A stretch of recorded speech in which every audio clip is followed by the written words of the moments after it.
Ini si bandel.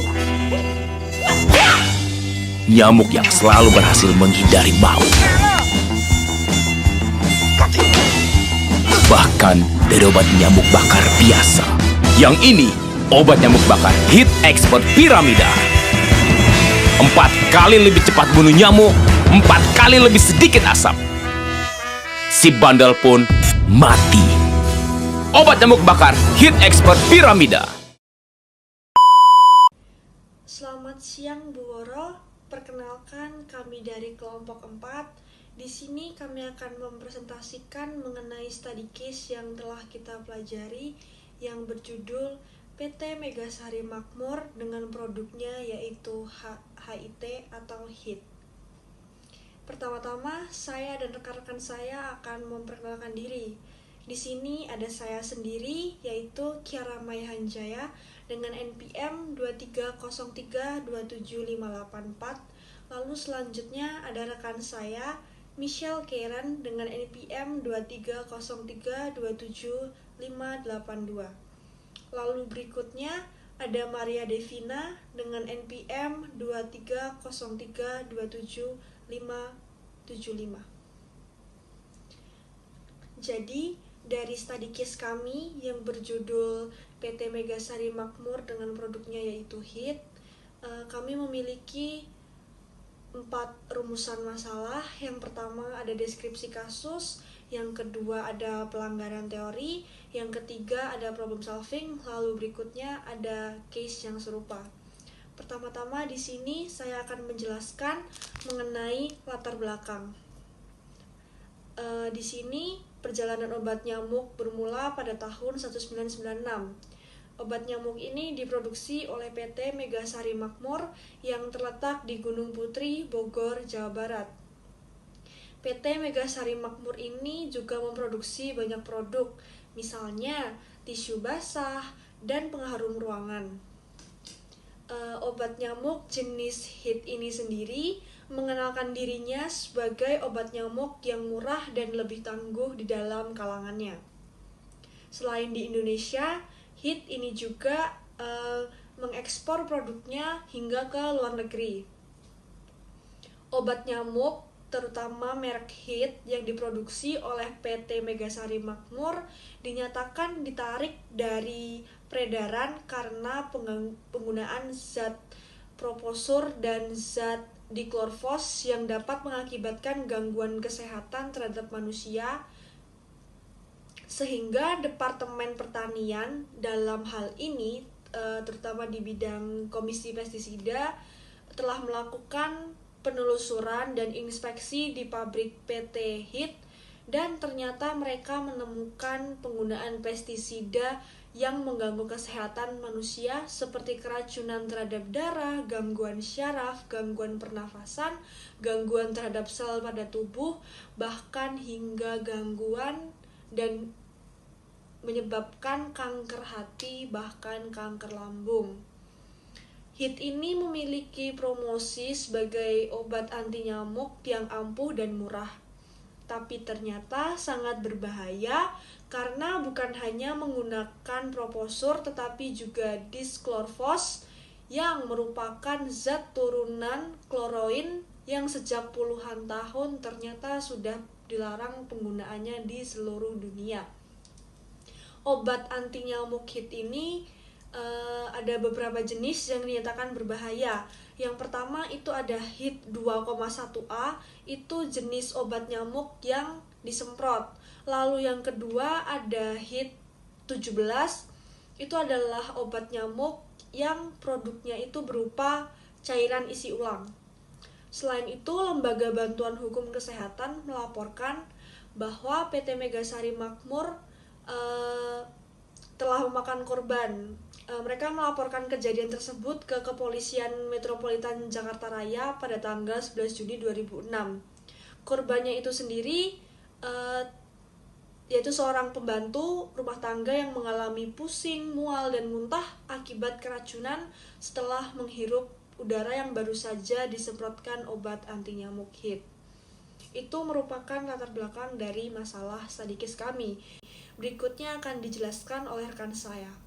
Selanjutnya ada pelanggaran teori. Pelanggaran yang pertama yaitu kepercayaan dan transparansi. Kepercayaan PT Megasari Makmur telah menipu konsumen dengan memasarkan produk HIT sebagai obat nyamuk yang aman dan efektif, padahal kenyataannya mengandung zat yang berbahaya. Hal ini merusak kepercayaan konsumen terhadap produk perusahaan dan produknya. Yang selanjutnya, transparansi. Perusahaan tidak transparan mengenai kandungan zat berbahaya dalam produknya, sehingga konsumen tidak memiliki informasi yang cukup untuk membuat keputusan pembelian yang tepat.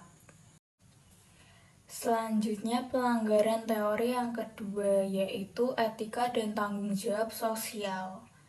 Yang pertama, etika. Penggunaan zat berbahaya dalam produk HIT menunjukkan kurangnya perhatian perusahaan terhadap etika bisnis dan tanggung jawabnya terhadap kesehatan konsumen. Lalu, tanggung jawab sosial. Perusahaan tidak menunjukkan tanggung jawab sosialnya dengan memprioritaskan keuntungan daripada keselamatan konsumennya sendiri. Selanjutnya, pelanggaran teori yang ketiga yaitu komunikasi yang efektif.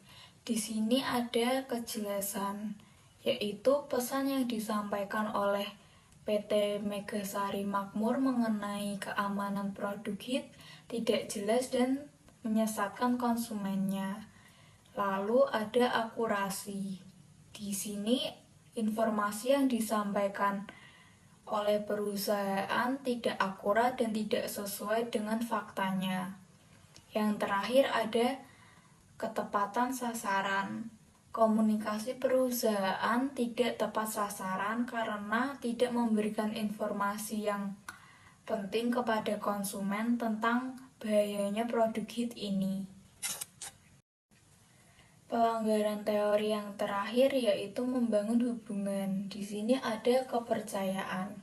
Kepercayaan yang telah dibangun perusahaan dengan konsumen melalui iklan dan promosi runtuh akibat terungkapnya fakta bahwa produk HIT yang mereka jual itu berbahaya. Lalu ada reputasi. Reputasi perusahaan sebagai produsen produk yang aman dan terpercaya tercoreng akibat kasus ini. Yang terakhir ada loyalitas. Konsumen yang dirugikan oleh produk HIT kemungkinan besar akan kehilangan loyalitasnya terhadap perusahaan dan produknya.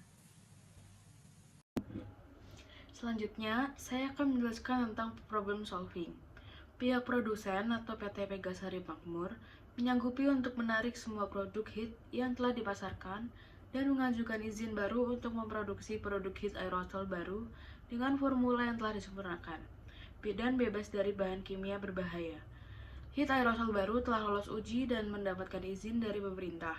Pada tanggal 8 September 2006, Departemen Pertanian dengan menyatakan produk HIT aerosol baru dapat diproduksi dan digunakan untuk rumah tangga. Sementara itu, pada tanggal 22 September 2006, Departemen Kesehatan juga mengeluarkan izin yang menyetujui pendistribusiannya dan penjualannya di seluruh Indonesia. Langkah-langkah penyelesaian masalah yang bisa kami usulkan untuk kasus pelanggaran etika bisnis oleh PT Megasari Makmur dengan produk HIT. Yang pertama, penarikan produk. Tarik semua produk HIT yang mengandung bahan berbahaya dari peredaran. Yang kedua, komunikasi transparan. Tingkatkan transparansi dengan memberi informasi jelas tentang komposisi produk, resiko penggunaan, dan instruksi penggunaan yang aman. Yang ketiga, ada penggantian dan kompensasi.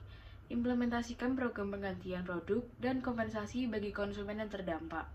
Selanjutnya ada audit proses produksi. Lakukan audit mendalam terhadap proses produksi untuk memastikan kepatuhan terhadap regulasi. Yang kelima ada kepatuhan regulasi. Pastikan produk baru memenuhi standar keamanan yang ditetapkan. Selanjutnya ada pelatihan karyawan. Berikan pelatihan kepada karyawan mengenai etika bisnis dan tanggung jawab terhadap konsumen. Selanjutnya ada kerjasama dengan otoritas. Koordinasikan dengan otoritas terkait untuk memastikan langkah-langkah yang diambil sesuai dengan regulasi. Dengan mengimplementasikan langkah-langkah ini, diharapkan PT Megasari Makmur dapat menyelesaikan masalah dengan efektif dan memulihkan kepercayaan konsumen serta menjaga reputasi perusahaan. Selanjutnya ada pun kasus serupa seperti kasus mie instan pada tahun 2018. PT Indofood Sukses Makmur Tbk menarik produk mie instan mereka yang bermerekkan mie instan goreng rasa kari spesial karena mengandung pestisida.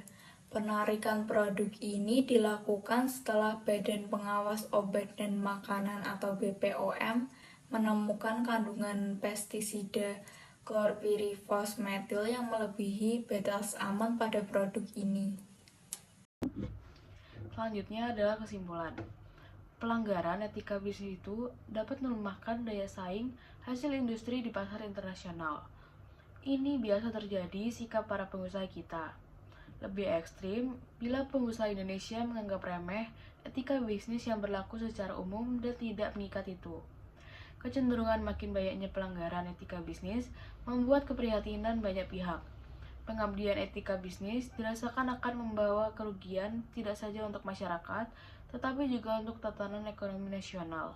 Disadari atau tidak, para pengusaha yang tidak memperhatikan etika bisnis akan menghancurkan nama mereka sendiri dan negara.